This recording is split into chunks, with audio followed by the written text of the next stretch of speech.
Student, आप सभी का वैष्णव सर की मैथ क्लास में बहुत बहुत स्वागत है। बहुत से बच्चे कह रहे थे सर आपकी वीडियो यूट्यूब में नहीं मिल पा रही है, तो इसके लिए आपको क्या करना है, सर्च आइकॉन पे जा कर के वैष्णव सर लिख देना है इस तरह से, तो और कुछ सर आएंगे। फिर इसके बाद ये वीडियो आपको प्राप्त हो जाएगी। आप इसको जब टच करेंगे तो इस तरह से ये ओपन हो जाएगा।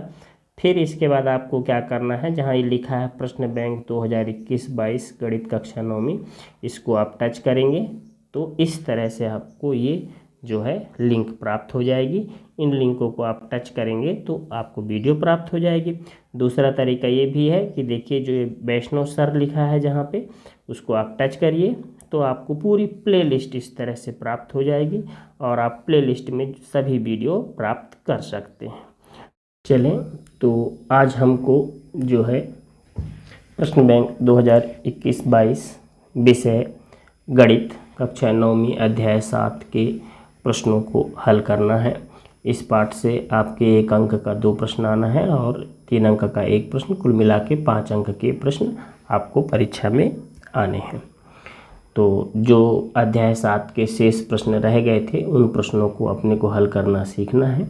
उसके पहले हम आपको बता दें कि हमारी जो वीडियो है अध्याय 1, 2, 3, 4, 5 तो नहीं, 6 और 7, इन 6 अध्यायों की वीडियो हमारी अपलोड हो चुकी है। जो ब्लू कलर में आपको ये लिंक दिख रहा है, इस लिंक के माध्यम से आप इस लिंक को लिख के यूट्यूब में सर्च करेंगे तो हमारी वीडियो जो है आपको प्राप्त हो जाएंगी। जिस अध्याय की भी वीडियो आपको देखना हो इस लिंक के माध्यम से आप देख सकते हैं और प्लेलिस्ट से भी देख सकते हैं। सब्सक्राइब करेंगे तो नोटिफिकेशन भी मिल जाएगा, है ना। तो चलें आते हैं। तो देखिए प्रश्न क्रमांक 8 क्या कह रहा है, BE और CF एक त्रिभुज ABC के बराबर शीर्ष लंब है। तो देखिए जो ये हमारा BE और ये CF, ये दोनों क्या हैं, बराबर शीर्ष लंब है ना। अब शीर्ष लंब जहाँ पे भी जाता है वहाँ पे कितने कोण बनाता है, 90 अंश। तो यहाँ 90 कोण बनेगा। यहाँ पे भी शीर्ष लंब है ये, तो 90 का कोण बनेगा, है ना। इस बात का ध्यान रखना है आपको। फिर इसके बाद और हमको क्या दिया है, देखिए तो BE और CF शीर्ष लंब बराबर है, तो ये बराबर लिख दिया है हमें।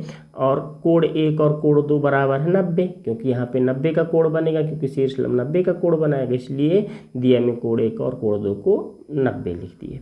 सिद्ध क्या करना है हमको, तो देखिए क्या कह रहा है, सिद्ध करना है आपको ABC एक समद्विबाहु त्रिभुज है। तो देखिए जो हमारा ये त्रिभुज है एक समद्विबाहु त्रिभुज है, ये हमको सिद्ध करना है। समद्विबाहु त्रिभुज की प्रॉपर्टी क्या रखता है वो, कि उसकी 2 भुजाएं बराबर होती हैं समद्विबाहु त्रिभुज की। तो हमको इस त्रिभुज में एक भुजा AB और एक भुजा AC, ये दोनों भुजाओं को बराबर सिद्ध करना है ना। तो चलें आ जाएं, तो हम ले लेते हैं एक बार त्रिभुज FBC, त्रिभुज FBC, और एक बार त्रिभुज लेना है ECB, त्रिभुज EC और ये B। तो इन दोनों त्रिभुजों को अपन लेते हैं और सर्वांग सम सिद्ध कर दें। पहला काम, जब ये सर्वांग सम हो जाएंगे तो जो चीज़ हमको चाहिए बराबर वो हमको मिल जाएगी, जो सिद्ध करना है हमको, है ना। तो चलें सबसे पहला काम देखें। अब दोनों त्रिभुज में FBC में और ECB में 3 अंग उसके बराबर दिखाने हैं हमको। तो सबसे पहला काम, जो चीज़ आपको दिया है उसको आप लिखिए, है ना। तो आपको क्या दिया है, देखिए कि जो हमारा BE है बराबर है काहे के, CF के। कहाँ से पा गए ये चीज़, हम दिया है इसे। फिर देखिए हमको और क्या दिया, कोण 1 और कोण 2 90 अंश के हैं, तो इसको भी लिख दीजिए, कोण 1 बराबर कोण 2, ये बराबर इसलिए हैं क्योंकि कितने के हैं, 90 अंश के हैं। फिर इसके बाद देखिए अब तीसरी चीज़ हमको ढूंढना, 2 तो हमको बराबर प्रश्न ही दे दिया। अब तीसरा देखिए, जब हम इस त्रिभुज को लेते हैं तो इस त्रिभुज में भी BC भुजा फंसती है ना। अब जब हम इस त्रिभुज को लेते हैं तो इस त्रिभुज में भी देखिए BC भुजा आ जाती है, ठीक। मतलब जो BC भुजा है दोनों त्रिभुज में है, हमारे इस त्रिभुज में भी है BC भुजा और इस त्रिभुज में भी है BC भुजा। तो जो दोनों में होता है उसे हम क्या कहते हैं, उभयनिष्ठ कहते हैं। तो देखिए जो BC बराबर BC, ये क्या हो गया हमारा, उभयनिष्ठ हो गया, ठीक है। तो इससे हमको 3 अंग त्रिभुज के जो है बराबर मिल गए, ठीक। तो ये उभयनिष्ठ हो गया। अब देखिए RHS सर्वांग समता से हमारे ये दोनों त्रिभुज क्या हो जाएंगे, सर्वांग सम हो जाएंगे। मतलब हमारा त्रिभुज जो है FBC सर्वांग सम होगा त्रिभुज ECB के। अब देखिए जब हमारे ये दोनों त्रिभुज सर्वांग सम हो गए तो इस त्रिभुज की और इस त्रिभुज की हर अंग बराबर हो गए। जब हर अंग बराबर हो गए तो देखिए इस त्रिभुज को जब हम लेते हैं तो हमारा कौन सा कोण फंसता है, कोण नंबर 3। और जब हम इस त्रिभुज को लेते हैं, इस वाले त्रिभुज को, तो कौन सा कोण आ रहा है, ये कोण 4। तो जब त्रिभुज सर्वांग सम हो गए तो कोण 3 और कोण 4 भी क्या हो जाएंगे, बराबर हो जाएंगे। तो यहाँ पे लिखेंगे इसलिए जो है हमारा कोण 3 बराबर होगा किसके, कोण 4 के। अब देखिए इसमें एक प्रॉपर्टी क्या होती है, बराबर कोणों के सम्मुख भुजा भी बराबर होती है। तो कोण 3 और कोण 4 बराबर हो गए ना, तो इनके सामने की भुजा क्या होगी, बराबर। तो देखिए कोण 3 के सामने की भुजा AC हो गई और कोण 4 के सामने की भुजा AB हो गई। तो AB और AC भी क्या हो गए, बराबर। तो हमारा जो है हमारी AC भुजा और AB और AC भुजा दोनों आपस में क्या हो गए, बराबर। और हमको यही सिद्ध करना था। और जब ये दोनों भुजाएं बराबर हो गई तो हमारा जो ये त्रिभुज था ये क्या हो जाएगा, समद्विबाहु त्रिभुज। अब आते हैं अगले प्रश्न में। देखिए क्या कह रहा प्रश्न, त्रिभुज ABC एक समकोण त्रिभुज है जिसमें कोण A 90 अंश और AB बराबर AC। तो कोण B और कोण C का हमको मान ज्ञात करना है, ठीक है। तो चलिए ये हमारा एक त्रिभुज हो गया AB और ये C। अब इसमें कह रहा था कोण A 90, तो यहाँ पे 90 अंश का कोण बना दिया अपन। फिर दिया है AB और AC बराबर, तो देखिए लिख दीजिए AB बराबर AC। और कोण A बराबर 90 दिया था तो उसको दिया है, हमें लिख दिए। अब हमको क्या करना है, कोण B और कोण C ज्ञात करना है। तो लिख दिए कोण B ज्ञात करना है, कोण C ज्ञात करना है। फिर आते हैं हल में। हम जानते हैं कि समान भुजा के सम्मुख कोण समान होते हैं, है ना। तो देखिए यहाँ पे जो है चित्र में हमारी ये वाली भुजा कौन सी है, AC भुजा, और ये हमारी AB भुजा। ये दोनों भुजा क्या है, ये दो लाइन खींचे हैं ना, मतलब ये दोनों भुजाएं आपस में बराबर हैं, ठीक। तो हमको AB और AC क्या दिया है, बराबर दिया है। तो इसको आप लिख लीजिए, यहाँ पे लिखे हैं ना AB बराबर AC, तो इसको लिख लेते हैं कि जो हमारा AB है क्या है, वो बराबर है किसके, AC के, ठीक। फिर देखिए अब AB और AC हमारा क्या हो गया, बराबर हो गया। अब देखते हैं, हम जानते हैं, क्या जानते हैं कि समान भुजा के सम्मुख कोण भी समान होते हैं। तो हमारा जो AB के सामने का कोण देखिए समान भुजा के, तो AB के सामने कौन सा कोण फंसेगा, कोण नंबर C। तो हम इसमें लिख देंगे कि ये AB के सामने का हो गया कोण नंबर C हो गया हमारा, ठीक। फिर इसके बाद देखिए AC भुजा, तो AC के सामने का कोण कौन सा कहलाएगा, देखिए AC भुजा के सामने कौन सा कोण है, कोण नंबर B। तो यहाँ पे लिख देंगे AC भुजा के सामने का कोण हो गया कोण नंबर B। अब ये दोनों कोण बराबर हो गए, तो इसको हम क्या करते हैं, लिख देते हैं बराबर x, और यहाँ पे लिख देंगे माना। तो ये दो कोण जो है बराबर हो गए और इसको हम x मान लिए। इन्हीं को हमको ज्ञात करना है। अब देखिए हम जानते हैं, क्या जानते हैं अपन, कि त्रिभुज चाहे छोटा बने और चाहे बड़ा बने, त्रिभुज के तीनों कोणों का जोड़ कितना होता है, 180 अंश। ठीक, हम जानते हैं कि त्रिभुज के तीनों कोणों का जोड़ 180 होता है। तो इस चित्र में कोण ए, कोण बी और कोण सी, तीनों कोणों का जोड़ 180 अंश होगा। तो यहाँ पे लिख लेंगे कोण ए धन कोण बी धन कोण सी, और तीनों कोणों का जोड़ कितना, 180 अंश। कोण ए का मान देखिए कितना है अपने पास, 90 दिया है। कोण बी का मान कितना माने हैं, x, तो यहाँ पे x रख देंगे। कोण सी का मान कितना है, देखिए x माने हैं, तो यहाँ पे भी x रख दिए। इधर हो गया 180। अब x से x जुड़ के क्या हो गया, 2x हो जाएगा, बराबर 180। अब धन 90 को उठा के पक्षांतर करके इधर ले आएंगे तो ऋण में हो गया 90। तो x बराबर, अब देखिए 180 में 90 कम कर दिए तो यहाँ पे कितना बचा, 90। अब 2 का यहाँ गुणा है, पक्षांतर करके इधर लाएंगे तो भाग हो गया। अब इसको काट दीजिए, 2 चौके 8, 1 बच गया तो 10 हो गया, ये 2 पंचे 10। तो x का मान कितना आ गया हमारे पास, 45 अंश आ गया। अब देखिए हमको कोण सी और कोण बी बराबर x माने थे, तो यहाँ लिख देंगे, इसलिए कोण सी बराबर कोण बी बराबर x माने थे और x का मान आ गया 45 अंश, और यही हमको निकालना था, है ना। बहुत ही आसान है। चलिए अब आते हैं प्रश्न क्रमांक 10 में। क्या कह रहा है, देखिए इसमें AB एक रेखाखंड है और रेखा यल इसका लंब समद्विभाजक है। तो देखिए जो हमारा ये AB एक रेखाखंड है और जो ये L है ये क्या है, इसका लंब समद्विभाजक है। तो लंब समद्विभाजक क्या करता है, जहाँ पे भी जाएगा 90 का कोण बनाएगा और सामने वाली भुजा को 2 बराबर भागों में बांट देगा। इसका मतलब हमारा AC और BC ये दोनों बराबर हो जाएंगे, और लंब बोल दिया इसलिए यहाँ पे 90-90 के कोण भी बन जाएंगे, है ना। तो 2 चीज़ हमको बराबर मिल गई, 2 अंग इसके, एक AC और BC बराबर हो गए और एक यहाँ पे 90-90 का कोण बनेगा क्योंकि लंब बोल रहा है वो। अब आते हैं फिर क्या कह रहा है, यदि L पर स्थित P कोई बिंदु है तो दर्शाइए कि P बिंदुओं A और B से समदूरस्थ है।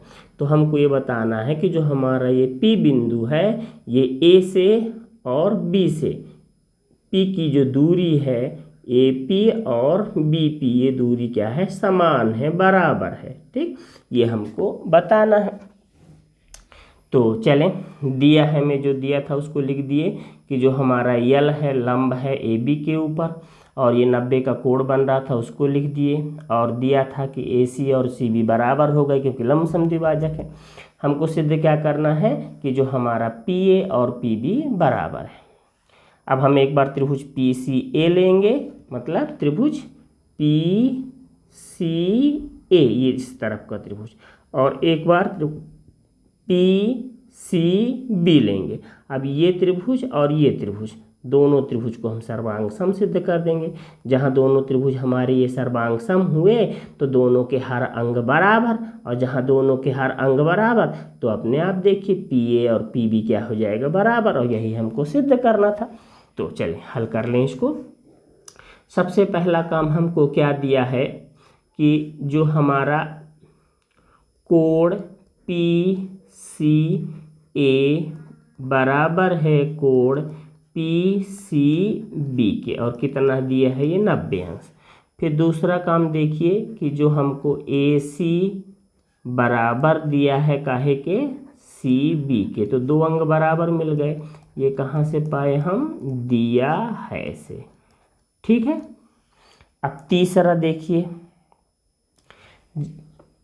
हम इस त्रिभुज को लेते हैं तो भी हमारी जो PC भुजा इस त्रिभुज में आती है ना।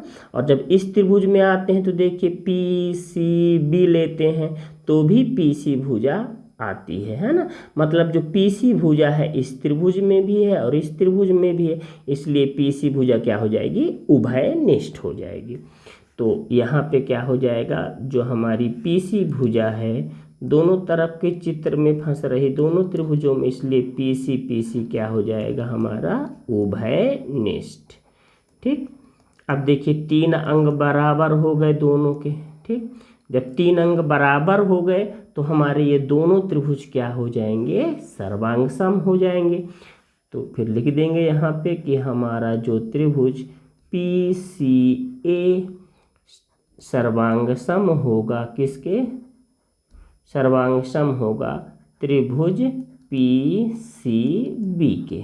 अब ये दोनों त्रिभुज सर्वांग सम हो गए तो इनके हर अंग बराबर हो गए आपस में, इसलिए अब दोनों त्रिभुज सर्वांग सम हो गए, इसलिए हमारा जो है PA बराबर होगा किसके, PB के। और यही हमको सिद्ध करना था। ठीक है, समझ में आ गया होगा। ये त्रिभुज और ये त्रिभुज दोनों सर्वांग सम हो गए तो दोनों के हर अंग बराबर हो गए। जब हर अंग समान हो गए तो हमारा PA और PB क्या हो गया, बराबर, और यही हमको सिद्ध करना था। अब आते हैं प्रश्न क्रमांक 11 में। तो देखिए प्रश्न क्रमांक 11 में क्या कह रहा है, चतुर्भुज ABCD में AC बराबर AD, मतलब हमारा जो ये AC है और ये AD दोनों बराबर हैं। ये दिया है तो इसको दिया में लिख देंगे कि हमारा AC और AD बराबर है, ये लिख दिया अपन AC बराबर AD। फिर क्या कह रहा है, कोण A को समद्विभाजित करता है, मतलब जो ये कोण A है इसको समद्विभाजित करता है, मतलब दोनों तरफ के कोण क्या होंगे, बराबर। तो कोण 1 और कोण 2 आपस में बराबर होंगे, तो वो लिख दिए अपन, ये कोण 1 बराबर कोण 2। फिर क्या कह रहा है, तो दर्शाइए कि त्रिभुज ABC और त्रिभुज ABD सर्वांग सम है। हमको त्रिभुज ABC ये वाला त्रिभुज, ठीक है, इस त्रिभुज को और इस त्रिभुज को हमको सर्वांग सम सिद्ध करना है ना। ये वाला त्रिभुज और ये नीचे वाला त्रिभुज दोनों को सर्वांग सम सिद्ध करना। सर्वांग सम सिद्ध करने के लिए आपको दोनों त्रिभुजों के 3 अंग को आप बराबर दिखा दीजिए और सर्वांग समता का नियम लगा देंगे तो सर्वांग सम हो जाएंगे। तो चलें, सबसे पहला काम देखिए, हमको जो दिया है उसको लिख दीजिए कि जो हमारा AC है बराबर है AD के। ये कहाँ से पाए हम, दिया है से, ये एक अंग हमको बराबर मिल गया। अब देखिए दूसरा क्या दिया है, कोण 1 और कोण 2 बराबर है, तो उसको भी लिख दीजिए आप। कोण 1 बराबर है किसके, कोण 2 के। कहाँ से पाए ये चीज़ हम, दिया है से। ठीक है, ये हो गया। अब 2 बराबर हो गए। फिर अब तीसरी चीज़ आप देखिए चित्र में, जब हम ऊपर का त्रिभुज लेते हैं तो भी AB भुजा उसमें आ रही है, और नीचे का त्रिभुज लेते हैं तो भी AB भुजा उसमें आ रही है ना। मतलब त्रिभुज ACB को जब हम लेते हैं तो AB भुजा आती है उसमें भी, और अपन त्रिभुज ABD को लेते हैं तो भी AB भुजा फंस रही है उसमें। मतलब जो हमारी AB भुजा है वो क्या हो जाएगी, उभयनिष्ठ। तो यहाँ हम लिख देंगे कि जो हमारी AB भुजा है, चूँकि दोनों आकृतियों में है ना, तो AB क्या हो जाएगा, उभयनिष्ठ। तो यहाँ लिख देंगे कि ये क्या हो गया, उभयनिष्ठ। अब देखिए दोनों त्रिभुज के 3 अंग हमको बराबर मिल गए, भुजा कोण भुजा। तो भुजा कोण भुजा सर्वांग समता से हमारे ये दोनों त्रिभुज क्या हो जाएंगे, सर्वांग सम। तो यहाँ लिख देंगे, इसलिए त्रिभुज ABC सर्वांग सम होगा त्रिभुज ABD के। ठीक, और यही हमको क्या करना था, सिद्ध करना था। चलें आते हैं अगले प्रश्न में, प्रश्न क्रमांक 12। अब देखिए इसमें क्या कह रहा है, हमको त्रिभुज चतुर्भुज एक ABCD एक चतुर्भुज है जिसमें AD बराबर BC। तो हमको ये AD और ये BC और ये AD दोनों बराबर दिए हुए हैं, तो हम उसको दिया हमें लिख देंगे AD बराबर BC। फिर आइए क्या कह रहा है, कोण DAB बराबर कोण CBA। तो देखिए कोण DAB, तो कोण ए बी, मतलब ये वाला कोण जो है बराबर है किस वाले कोण के, सी बी ए। तो देखिए सी बी ए ये हो गया है ना। तो देखिए ये वाला कोण और ये दोनों कोण बराबर दिया है तो इसको हम लिख दिए, ये चीज़ दिया है हमें, ठीक। अब हमको क्या करना है, इन त्रिभुजों को सर्वांग सम ए बी डी और बी ए सी दोनों को सर्वांग सम सिद्ध करना है। तो चलिए त्रिभुज ए बी डी और बी ए सी को ले लेते हैं और 3 अंग बराबर दिखाते हैं। अगर 3 अंग बराबर हो गए तो त्रिभुज सर्वांग सम हो जाएंगे। तो इसमें कोई दिक्कत वाली बात तो है नहीं, बहुत ही सरल है, क्योंकि 2 अंग तो प्रश्न हमको खुद बराबर दे देता है। तीसरा बस तो थोड़ा सा दिमाग लगा के अपने को ढूंढना पड़ता है। तो चलें, सबसे पहला काम इसमें देखें कि क्या क्या चीज़ बराबर है। तो जो पहले दिया है आप उसको लिख लीजिए, ठीक है। तो क्या दिया है हमको कि जो हमारा ए डी है बराबर है किसके, बी सी के।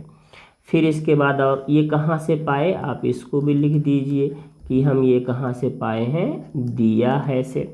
फिर आते हैं क्या दिया है, ये कोण दिया है तो उसको भी लिख दीजिए आप, कोण डी ए बी बराबर है कोण, सॉरी एक गलती होगी थोड़ा सा, कौन कौन सा त्रिभुज है हमारा ले रहे हैं, त्रिभुज ए बी डी। तो कोण डी ए बी, कोण डी ए बी बराबर कोण सी बी ए। ये कहाँ से पाए हम, दिया है से। तो चले, 2 अंग बराबर हो गए। अब एक आपको ढूंढना है, तो चलिए देखते हैं। हम लिए हैं त्रिभुज कौन सा, A B D, A B और डी, ये वाला त्रिभुज। और एक बार हमको लेना है त्रिभुज बी ए सी। तो देखिए जब हम इस त्रिभुज को लेते हैं तो इस त्रिभुज में हमको ए बी भुजा जो है आ रही है। जब हम इस त्रिभुज को लेते हैं तो भी ए बी भुजा आ रही है, मतलब इस त्रिभुज में, इस वाले त्रिभुज में ए बी भुजा है और इस त्रिभुज में भी ए बी भुजा है। तो ए बी क्या हो जाएगा, उभयनिष्ठ हो जाएगा। तो यहाँ लिखेंगे कि जो ए बी है हमारा, ए बी बराबर ए बी, ये क्या हो गया, उभयनिष्ठ। तो यहाँ लिखेंगे उभयनिष्ठ, ये हो गया, ठीक। अब इसके बाद आते हैं, 3 अंग बराबर हो गए, भुजा कोण भुजा। तो यहाँ लिख दें, तब भुजा कोण भुजा सर्वांग समता से, भुजा कोण भुजा सर्वांग समता से क्या हो जाएगा, जो त्रिभुज हैं ये दोनों त्रिभुज सर्वांग सम हो जाएंगे। त्रिभुज ए बी डी सर्वांग सम होगा त्रिभुज बी ए सी के। जब ये दोनों त्रिभुज सर्वांग सम हो गए तो इन दोनों त्रिभुज के क्या हो जाएंगे, हर अंग बराबर हो गए, ठीक। तो देखिए, इसलिए जब दोनों त्रिभुज सर्वांग सम तो हर अंग बराबर हो गए। अब देखिए हमको क्या दिखाना है कि जो हमारा बी डी बराबर ए सी। तो देखिए जब हम इस त्रिभुज को लिए तो कौन सी भुजा आ गई हमारे पास, ये बी डी। और जब हम इस त्रिभुज को लेंगे, इस त्रिभुज को, तो कौन सी भुजा आ रही है, ए सी। इसलिए बी डी और ए सी भी बराबर हो जाएगा, ठीक। तो यहाँ लिख देंगे बी डी बराबर होगा ए सी के। तो दूसरा नंबर का भी कथन सत्य हो गया। फिर देखिए कोण ए बी डी और कोण B A C, A B D मतलब ये वाला कोण, ठीक। फिर कोण कौन सा, B A C, B A सी। तो जब त्रिभुज सर्वांग सम हो गए हैं तो ये कोण अपने आप बराबर हो जाएंगे। तो इसलिए जो हमारा कोण ए बी डी बराबर होगा कोण बी ए सी के। और यही हमको क्या करना था, सिद्ध करना था। इसी के साथ हमारी जो ये वीडियो है और ये प्रश्न बैंक के सभी प्रश्न हल हो जाते हैं।